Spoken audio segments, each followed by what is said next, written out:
The Howard University choir come in the room, give it to Howard University. Brother Fioretti, to come up here, please. Give a big hand for Bob Fioretti.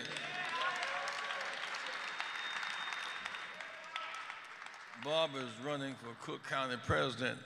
Today, Tony Prettwinkel could not make it today. She'll be here next week. But we're asking each of them kind of basic questions, but the majority of the time they will go to our gubernatorial candidates who are here today and want to hear what they have to say to several basic questions.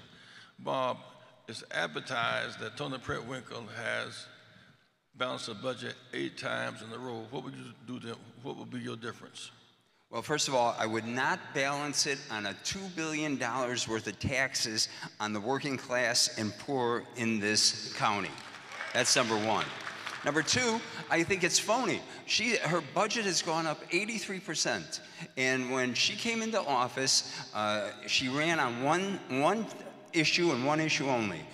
Repeal of the Stroger sales tax. And she did that for a period of time, but she put it back in.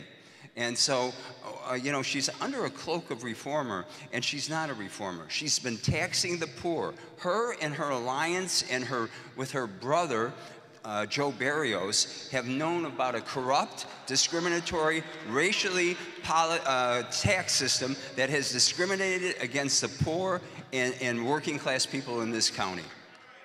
There is now a move to let people out of prison who have spent a long time there for pretrial detention. That number is going. What would you do besides let those nonviolent offenders out? What else would you do? Well, I'm glad she got on the bandwagon of what I've been saying for about 15 years. I've been a proponent on nonviolent crimes that we should not have people in jail. But the truth of the matter is, the pendulum's gone way too far. Right now, we have almost 280 people that have cut off their electronic monitoring. They're not people that did violent crimes. They're not people that were issued something regarding marijuana on the streets. They are people who are violent in our streets. We need to keep our communities safe, and that's number one priority of every elected official. Have anything to do with housing? Is it what? Do you have anything to do with housing in the county? On housing? Yes. I have a long-term proponent of how we save tax credits. We have 55,000 abandoned buildings in the city of Chicago. We can put people to work by using TIF funds, not only from the city but from the county, to rehab that and put people in those homes. 55,000? 55,000.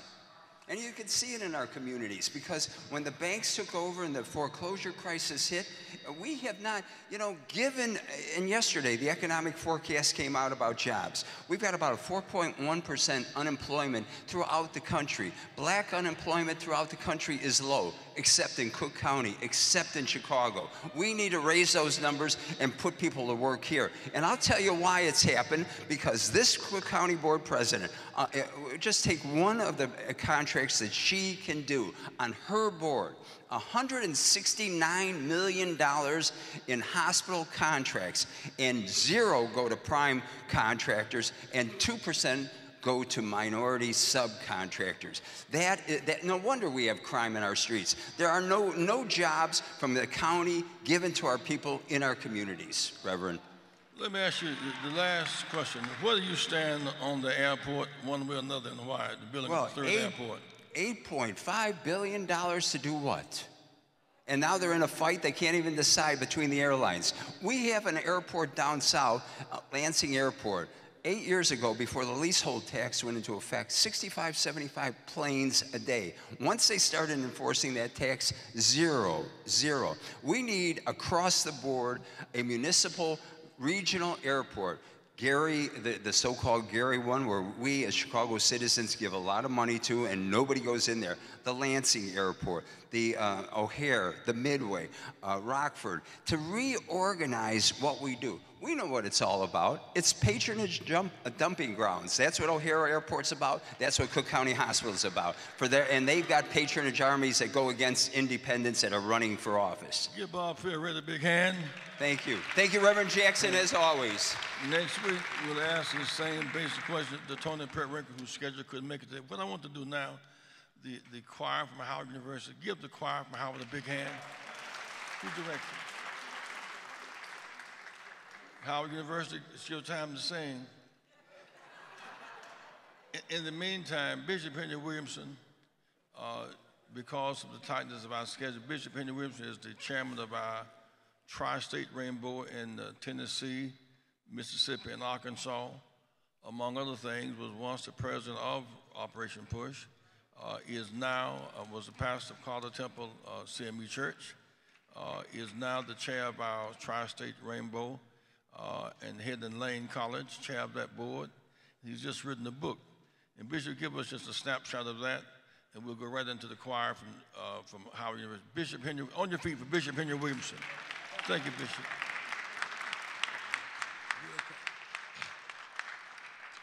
God bless you all. To the greatest living legend carrying the baton of justice and freedom, the Reverend Jesse Louis Jackson, for 50 years has carried the baton. Since Dr. King handed him the baton April 4th, 1968, on the balcony at the Lorraine Motel, as the assassin's bullet cut into him. Standing on that balcony was our champion, Reverend Jesse Louis Jackson, a young prophet, ready. Reverend Dr. Congressman Rush, my friend and brother. And so we've written a book about growth in the church, growth in the family, growth in the business, growth in our civil rights community. And it's simply 3 words, my sainted friends: God did it.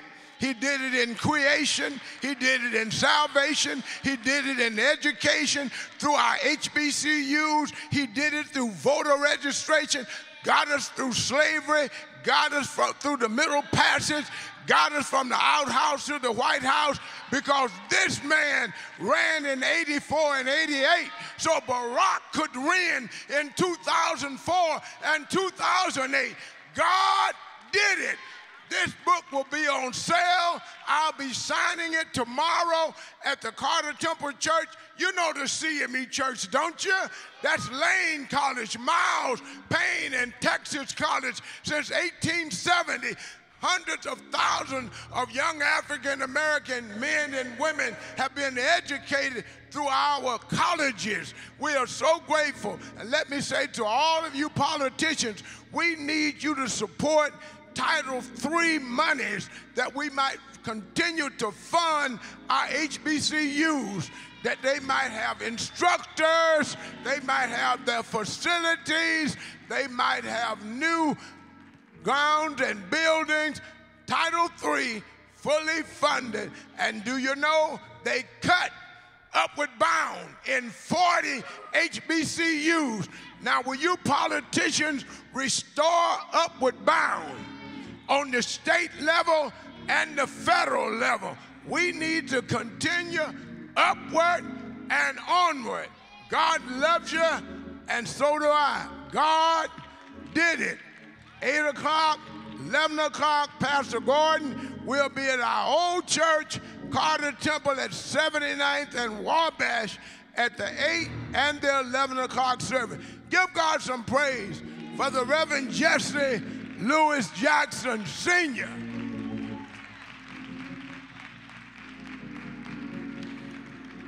Well, this choir is getting ready. I want some people to come up here right quick. Daniel Biss, come and take a seat. Daniel Biss running for governor.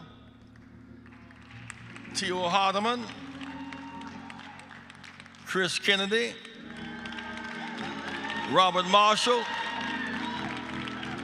J.B. Pritzker's not here yet.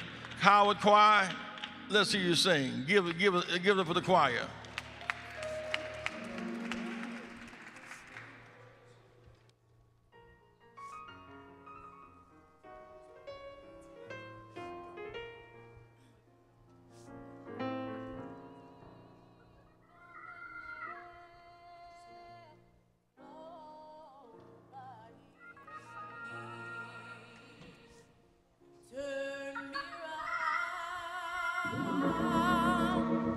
Turn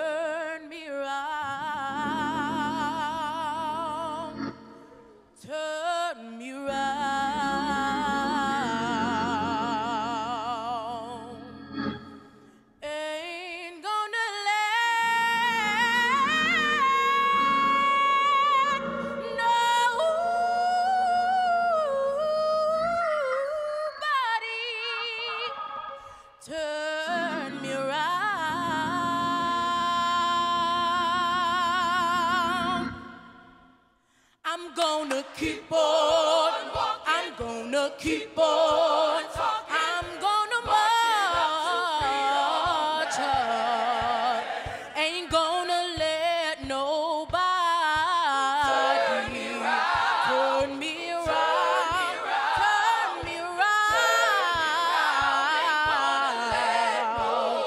Oh no. I'm gonna keep on. I'm gonna keep on.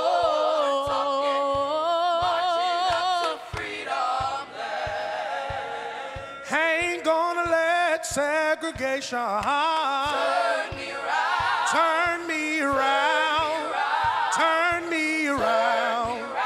Ain't gonna let, Turn me around. I'm gonna keep on, I've gotta keep on, oh, marching up. Up to freedom. Ain't gonna let injustice Turn me around. turn me around, turn me around. Ain't gonna let injustice. Oh, I'm gonna keep on. I'm gonna keep on. Up to freedom. Ain't gonna let police brutality Turn me around. turn me around, turn me around.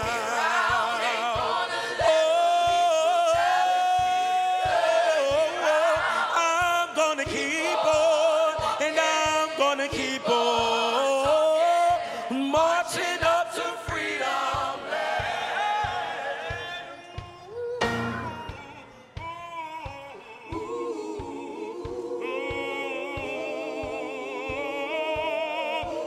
Ain't gonna let nobody know. I've gotta keep on. I've got to keep on.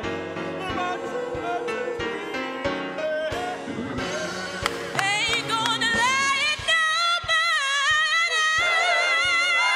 turn me around. No. Ain't gonna let nobody. I'm gonna keep on. I'm gonna keep on. Oh, marching. I'm gonna keep on walking.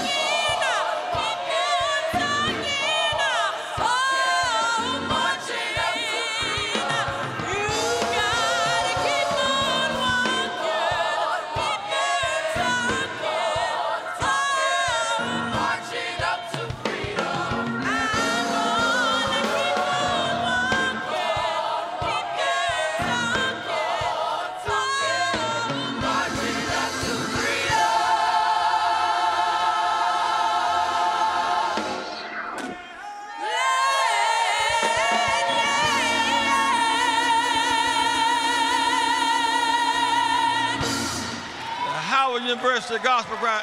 The Howard University Gospel Choir. One more time, the Howard University. Give it up, give it up, give it up for the Bisons.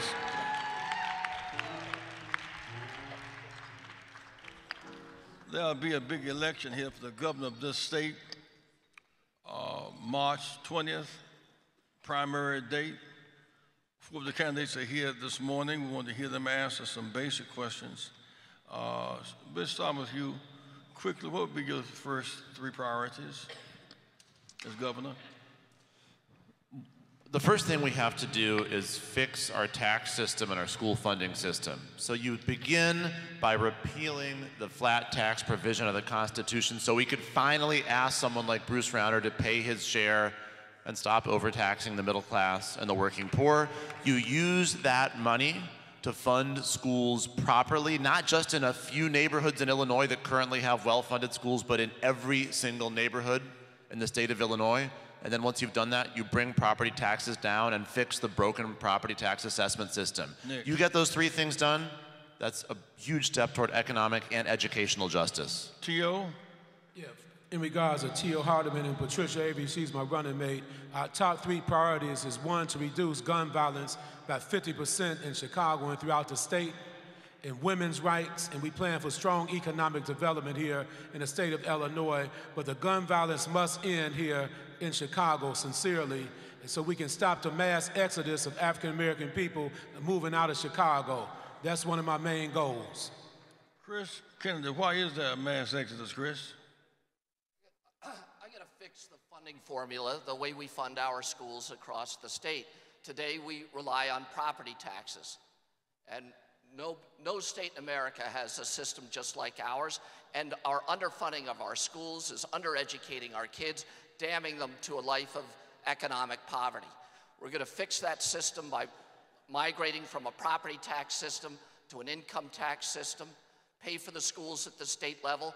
But to do that, we need to ban elected officials from having outside jobs as property tax appeals lawyers. Get the dirty money out of politics, we'll get the dirty politicians out of government. Mr. Marshall? Is this working? Yes. Well, my name is Dr. Robert Marshall. I'm a physician, Vietnam veteran, and I'm running for governor. One of the main things we need to do in this state and this city is to end the war on drugs. This has destroyed many, many families in this city of Chicago. We need to legalize marijuana. We need to treat cocaine addicts and other addicts as patients and not prisoners. And that's how do we decrease the violence in this city? People are shooting each other for the money. We need to take the drug money out of the drug trade.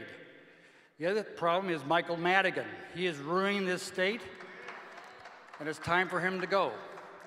My other bold plan is very bold and new, and that's for the city of Chicago to withdraw from the state of Illinois and form your own state. You'll have your own governor. You will elect your own 2 senators. Since you have such a big percentage of the population, you'd have an enormous amount of political control overnight. So think it over. Thank you very much. Respond to this, each of you in your own way. What would you stand on banning military assault weapons? What would you stand on banning military assault weapons?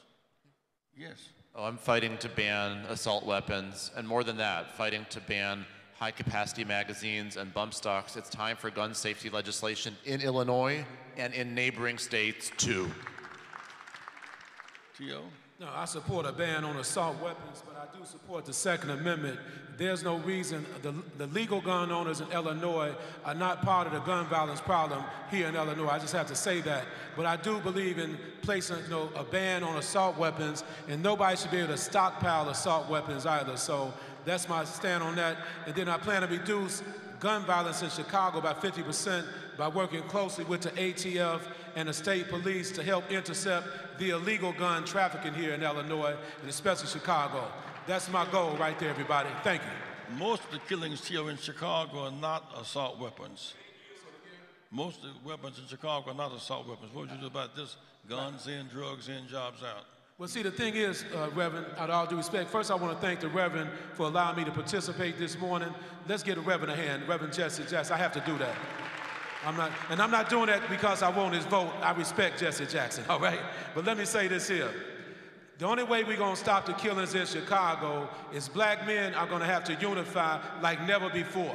We have to address our issues in Chicago and intercept the illegal gun trafficking. That's the bottom line. I have to be honest with everybody here. But I do believe that we must have a ban on assault weapons, and I know that there are not a lot of assault weapons. What were you saying, Reverend, about assault weapons in Chicago? Most of the weapons that kill in Chicago are not assault weapons. Yeah, I understand that. I understand that.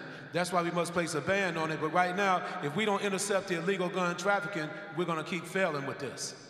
Chris? I'd ban assault weapons. That's like a no-brainer for me. We need to go after the illegal guns, no matter what they are, in our communities. But I'm telling you, it's not enough. Until we restore opportunity in the city of Chicago and around Illinois, violence will never go away. Economic oppression, that's the partner in crime for violence. Opportunity is its enemy. If we restore opportunity, we'll drive down violence. You raised the point that there's a massive exodus of black people out of the city. Why? Excuse me? You said there's a massive exodus of black people out of the city. Why? A massive exodus of people out of the city. I'd say it's the conditions of our city. We have a city that has a growing food desert network that's expanding all across our city, where people can't get access to quality food in their neighborhoods. We have a pioneering effort to create pharmacy deserts where people can't get access to prescription drugs in the neighborhoods that we live in. We have an 88 rule where 80% of all crime occurs in just 8% of the communities. We have a property tax system that's over-assessing communities where African Americans are the dominant race in those wards and townships. We're closing our public schools. Public schools are the heart and soul of any community. When you get rid of the public school, you rob people of a reason to fight for it. We've closed half the mental health facilities in the city of Chicago, and robbing people of access to mental health in their own communities, the very communities where people are suffering from PTSD and from trauma. We've threatened our safety net hospitals, and we amassed $400 million in cash at the Chicago Housing Authority, rather than to deploy it to fight back the forces of gentrification and make it easier to stay in these communities. And the combination of all of that is why 250,000 African Americans have left the city. How would you offset that? How would you offset what your analysis? How would you offset that? Offset? Chris. Almost all of that is easily fixed. We need to abandon this reliance on local property taxes. It's inherently rigged. There are buildings downtown that make hundreds of millions of dollars, billions of dollars disappear in value because they hire politically connected lawyers. So we're never going to tax the system properly. We should move to an income tax-based system. If we fund our schools, if every one of our schools is great in Chicago, people will move back. The quality of the local school is the biggest decision in a family's decision to live in a community. That's why it's so troubling when you close all the schools, the high schools in Englewood at the same time. What message are you sending? It's my turn, I guess.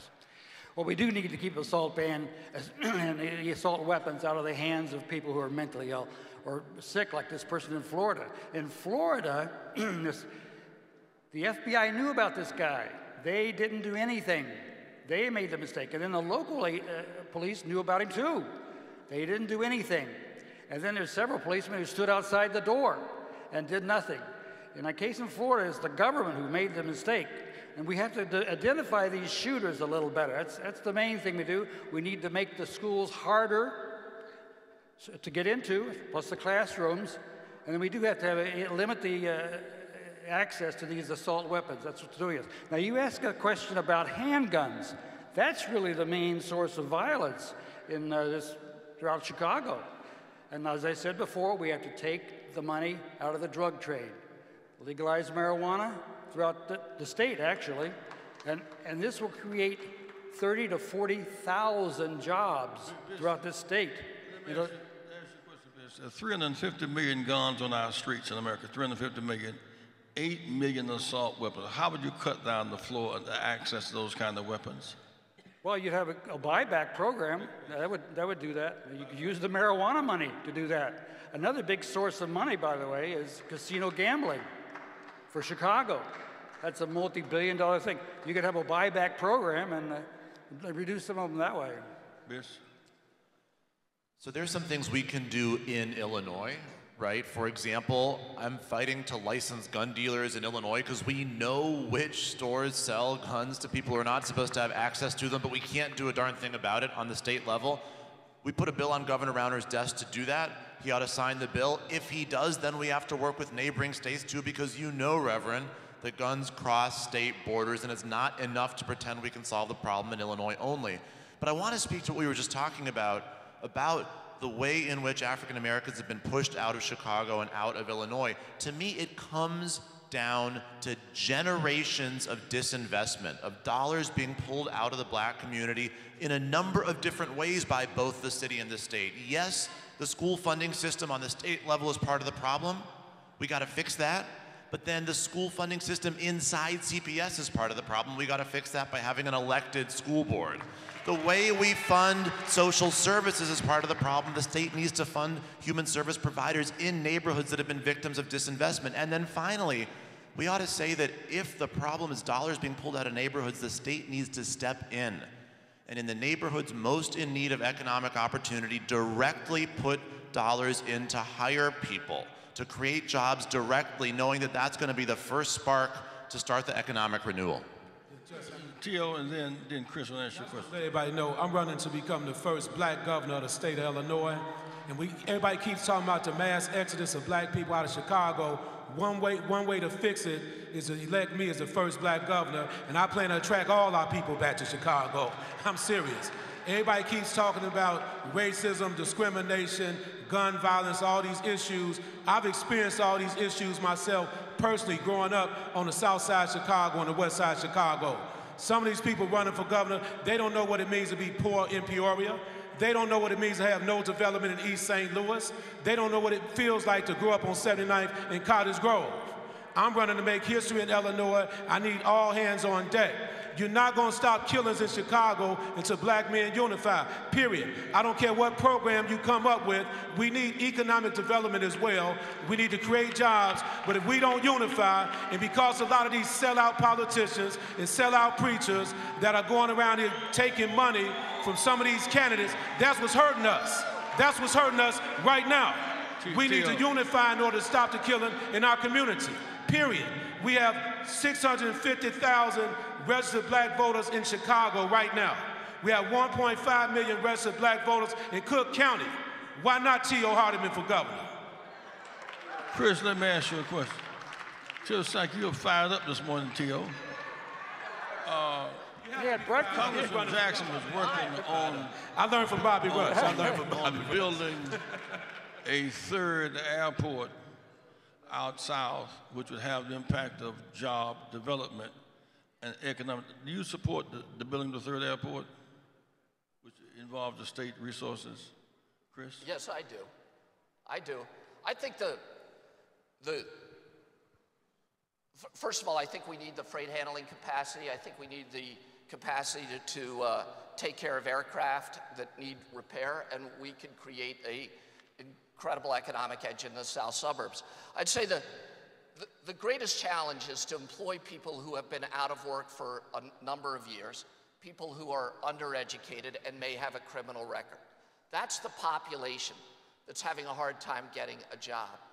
And we need to employ those people, so we need low-skilled jobs, but that pay a living wage. A low-skilled job that pays a living wage is like the unicorn, nearly impossible to find. But that unicorn, it exists in transportation, in warehousing, in logistics. And we're the transportation, warehousing, and logistics capital of the United States.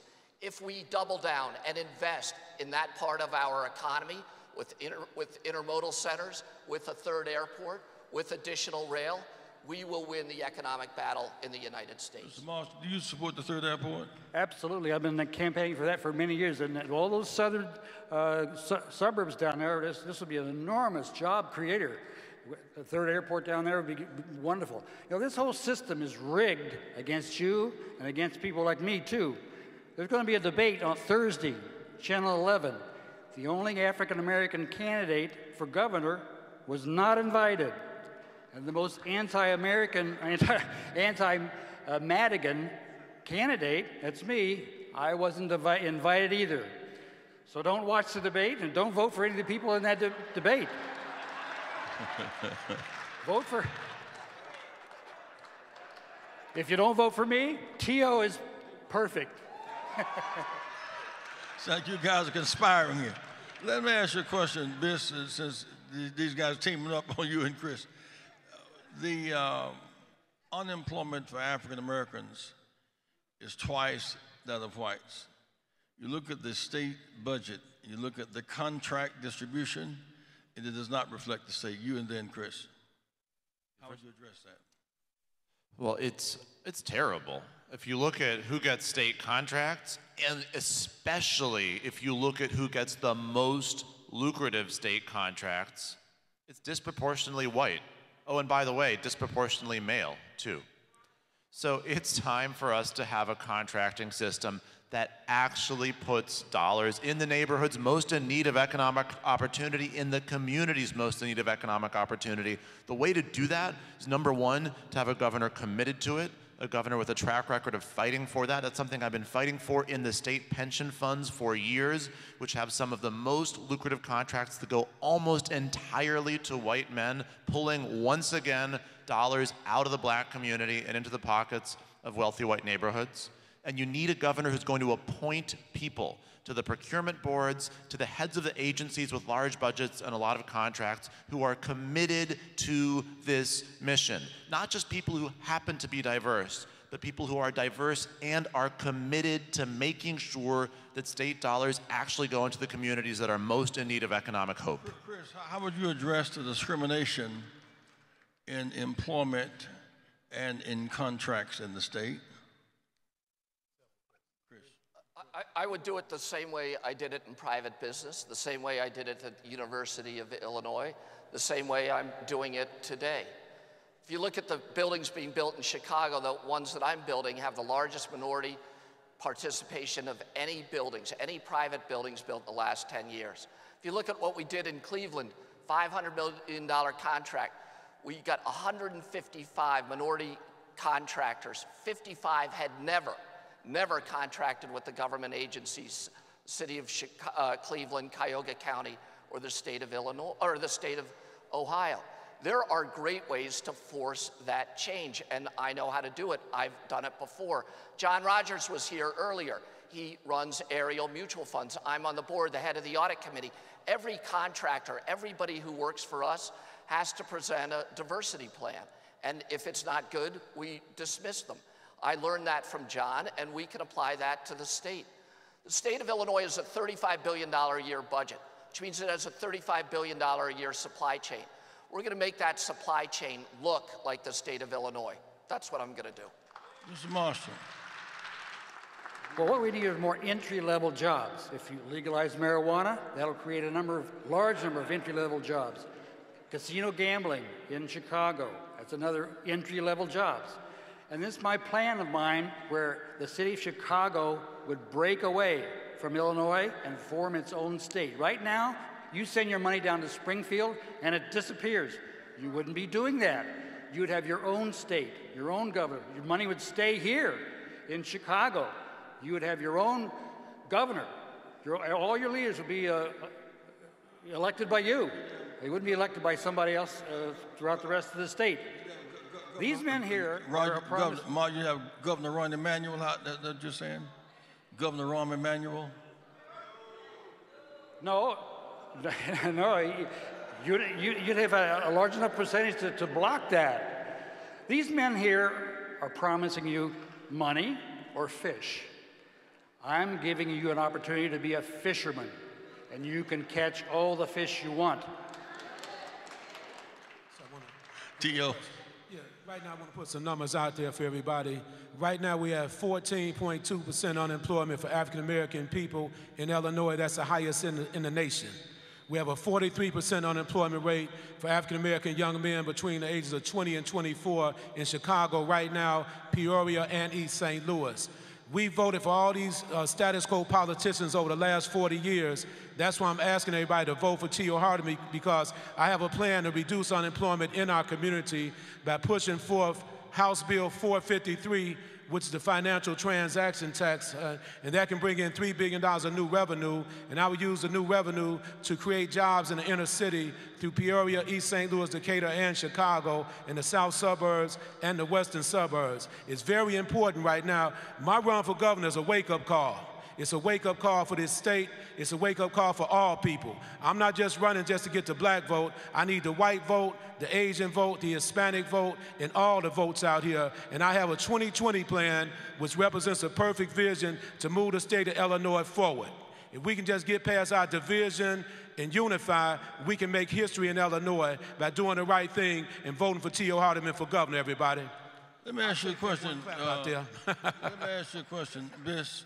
Each of you, lastly, if you were elected governor, the first 100 days, what would it look like? When I'm elected governor, The first 100 days are going to be laser focused on building a state government that stops focusing on what people with money and political connections want for themselves and instead focuses on what the rest of us need. I'm going to build a state government that says we don't have to have a tax system that punishes the middle class and the working poor.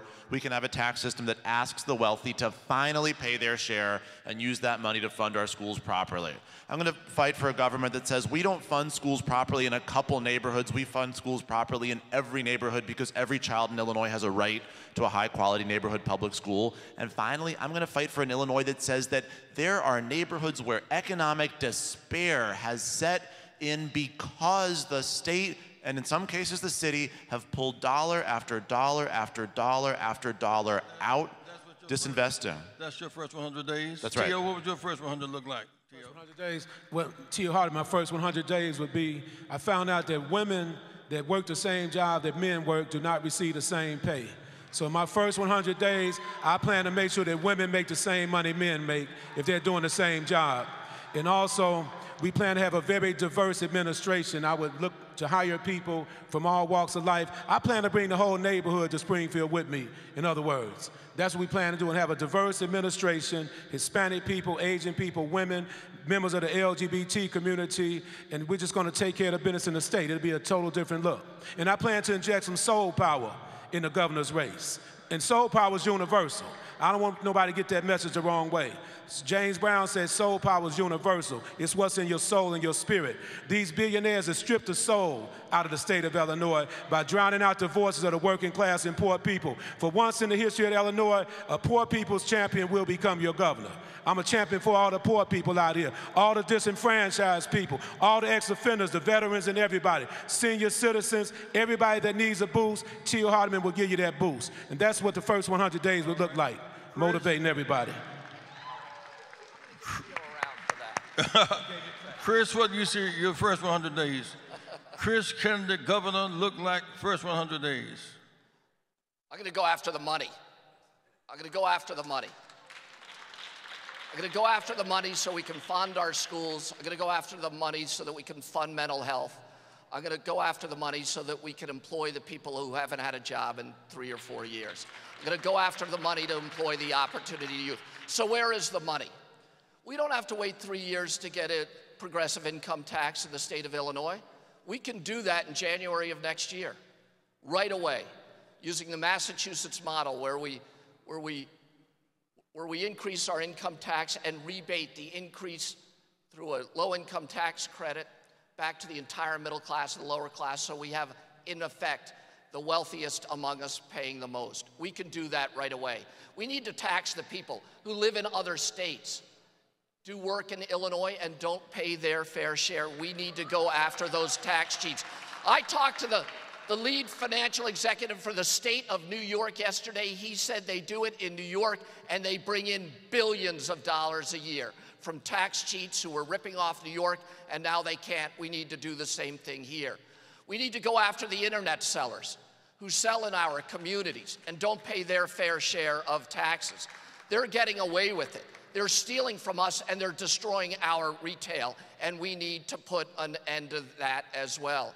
And then we need a governor who is not afraid to go after the assessors in any county and take them on with undervaluation complaints, so when they do a sweetheart deal with their friend, the lawyer who's given them a campaign financial contribution, there's somebody there to call them out, and I'm ready to do that. Let me say before I bring on Mr. Marsh, don't forget, you have the right. We're going downtown today at 1 o'clock to do early voting, 16 West Washington today. You literally can go and register and vote now. You can register and vote at the same time. Second, you have the right to take someone in the booth with you. I say it over and over again. When I ran for president the first time, my grandmother was not going to vote for me. Not because she didn't love me, because she could not read nor write. She had to make an X. She was embarrassed by that. It's when the convention to choose her opportunity over her fears. Many people will not register and not vote. They think somebody will reveal, to say, I have the right to vote and register today. I have the right to take someone in the booth with me. I have the right to urge high school seniors 17 years of age or older to vote now, and college students can vote where they attend school. Brother Marshall. Thank you very much. My name is Dr. Robert Marshall. I'm number 7, lucky 7. First thing I'm going to do is I'm going to help the veterans. I'm a Vietnam veteran. I'm the only veteran here. I'm going to do something about that Quincy situation. Those houses should be torn down. So I'm going to remember the veterans first. Second thing I'm going to do is try to get rid of Mike Madigan. We're going to form some sort of coalition that'll get rid of him. He doesn't represent you. Number 3, we need to get rid of this drug war. It's not a war on drugs. Drugs don't go to prison. People go to prison. It's a war on people, and it's destroyed the whole black community throughout the state. We need to legalize marijuana. We need to treat addicts like people and not prisoners. Let me say this, friends, as our Howard University choir comes back. Trinity All Nations Church today, 9600 South Vincennes, Bishop Larry Roberts Senior, 6 o'clock p.m. today. Sunday tomorrow, Christ Universal, 10:30 a.m. Reverend Derek Wells, pastor, 10:30 the choir tomorrow. And at 10:45, Antioch Missionary Baptist Church South, Dr. Carson Barnes, 3rd is the pastor. And then Sunday, March 11th, Christian Love Church, Reverend Melech E.M. Thomas, the pastor, and Trinity United Church of Christ, Reverend Dr. Otis Moss, Sunday, March 11th. Come hear our kiss from Howard. Stand, give us a, you can do it, but be singing in the meantime.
Every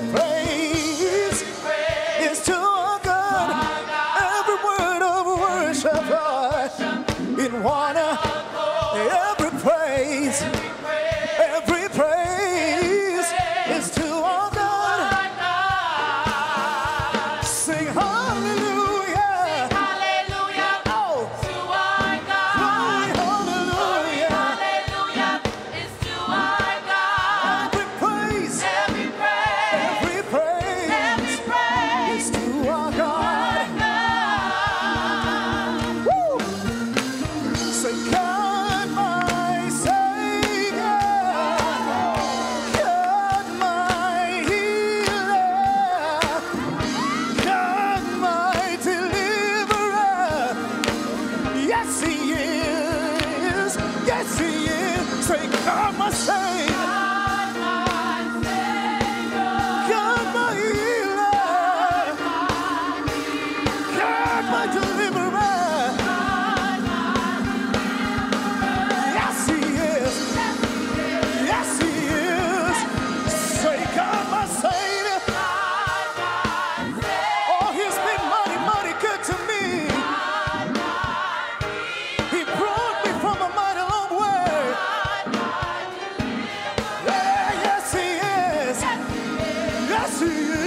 P. Give it up, Sean P. Say, come out here and bow, Sean. Sean P. Give it up for him.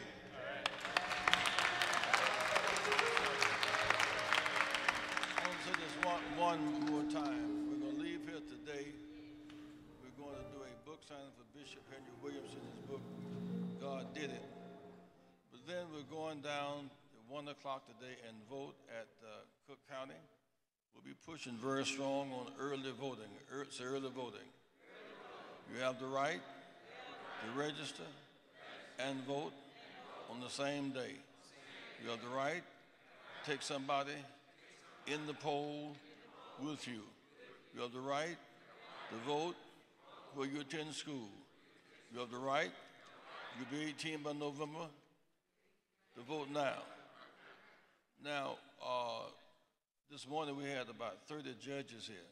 Each judge took on a different set of high schools. When I was picking cotton back home, I used to pick cotton at Jacques C. Penney, that's a French company, J.C. Penney. You should not be counting the pounds in somebody else's cotton sack. So don't count the pounds, somebody else's cotton sack. Count your own pounds. So I said, if judges want more votes, say judges, you go to high schools and talk with seniors, other than having on a black robe, right? Now, I want to give our candidates a big hand. Give it up to them. So, Brother Marshall, you go form a whole new state, didn't you? The state of Chicago, give me for the state of Chicago, give it up.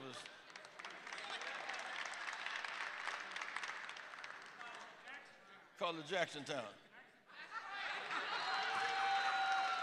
I might come out of retirement. It's Patman, huh? We're going to now, because our candidates have to go, they have to say the candidates must pay and go. Since didn't have to pay to come. So we're going to have the choir to sing another song for us. In the meantime, give these, I don't want anybody to feel bad because I didn't ask them to support us.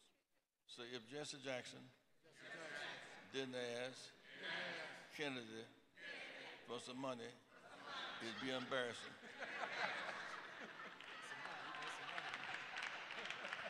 T.O. has money. So well, I'm the poor people's champion. You know? But I got you covered, though. I got you covered, though, Reverend.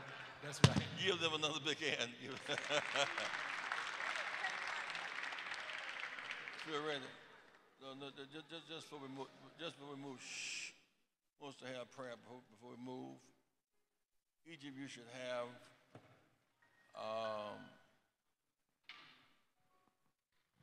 an envelope. We're going to pray. Young man from Chicago, out in Bellwood, Central Michigan last week, Reverend Anderson's friend, went there and killed his parents last weekend from Chicago, really. So there's too much violence. Too much violence. Say a bullet has your name on it unless we close them off. Let's pray. Accept our petition that God spare us from the violence, the nightmare of killing and recycle, despair, and mental illness. Give us the capacity to resolve conflict without destroying one another. Search our hearts and know our ways. Let us engage in this process freely and use the franchise. We thank you for those who sacrifice to make this day possible. We thank you. We express our thanks by registering and voting and making our presence felt. We thank you for the candidates who were there, put their names on the line. Lord, there's somebody in the hospital today who wants to get well. Be with them today. For the bereaved, we pray for them today. And bless our organization and our help as we go forward. It's in thy name we pray, amen. Give it up for Howard. Come on, Howard, quiet, give me something.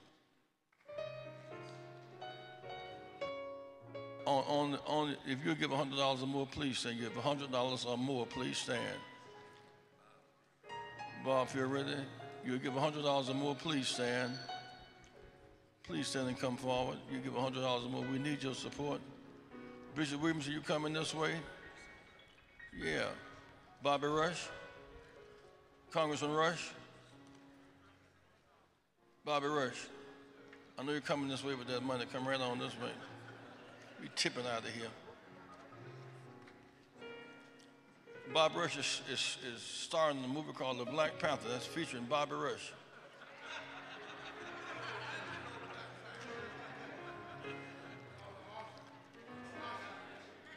Go, choir.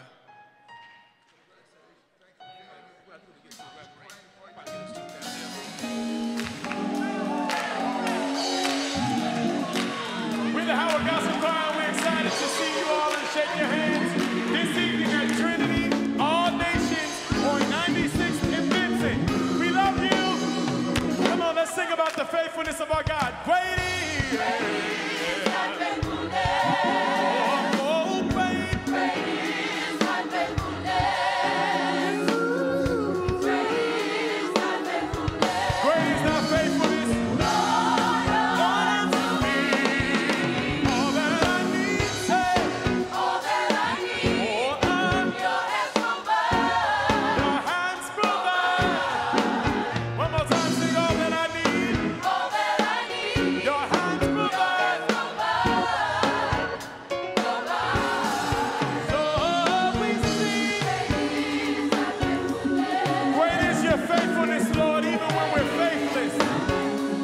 So we thank you for keeping us and bringing us safely thus far along the way.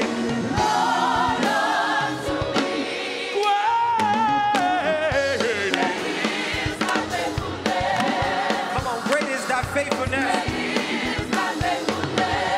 Father, we give you glory and we bless you today. And we sing, Lord, unto me.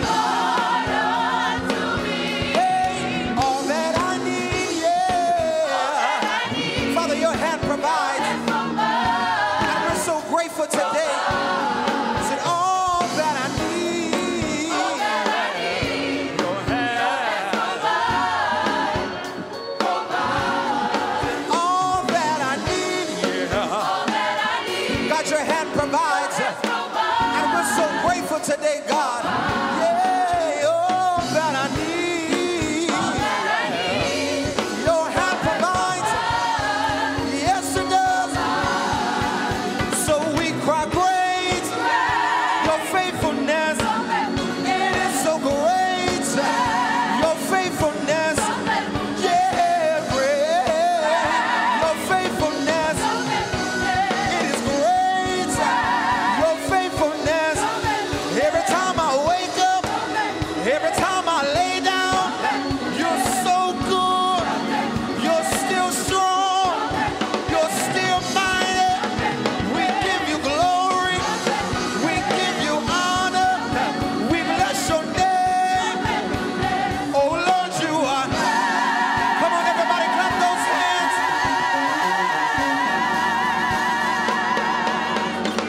Hey, come on, put those hands together, everybody. Father, we're just so grateful today that each and every morning you see about us. Each and every morning you're concerned about us. And Father, we're so grateful tonight. Yeah. Come on, ladies, sing every morning. Every morning you see about me. We're so grateful today, oh God. Each and every morning you see about us. Every morning you see about me. Yeah. Altos, let me hear you cry. Every morning you see about me. And we just want to praise you. We just want to worship you. Because every morning you see about me. Come on, tenors, all the tenors in the house. Lift it up one time, say every morning. Every morning you see about me. Who wouldn't serve a great God like Jehovah? One more time, tenors, sing every morning. Every morning you see about me. Come on, let's put it together. Come on, Howard in Chicago, sing every morning. Every morning you see about me. Y'all sound real good this morning. Come on. One time, lift it up, sing every morning.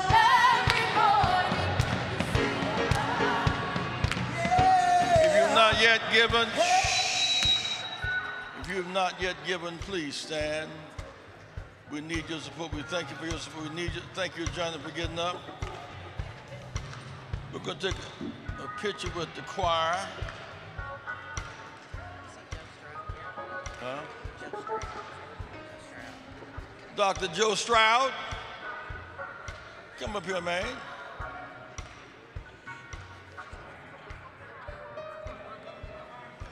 Dr. Joseph Stroud.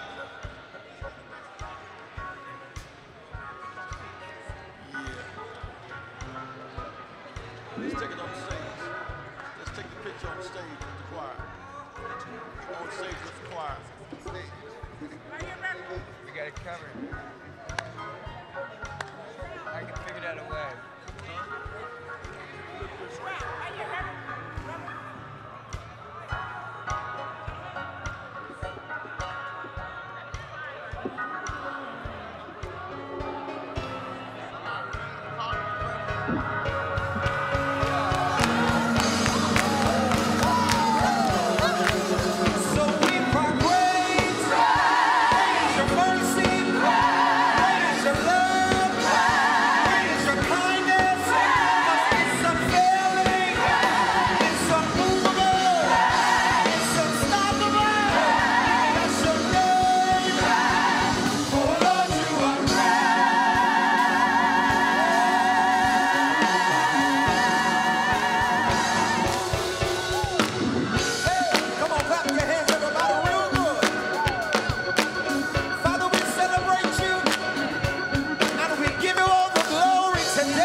So worthy, God, you're so great, God, you're so mighty.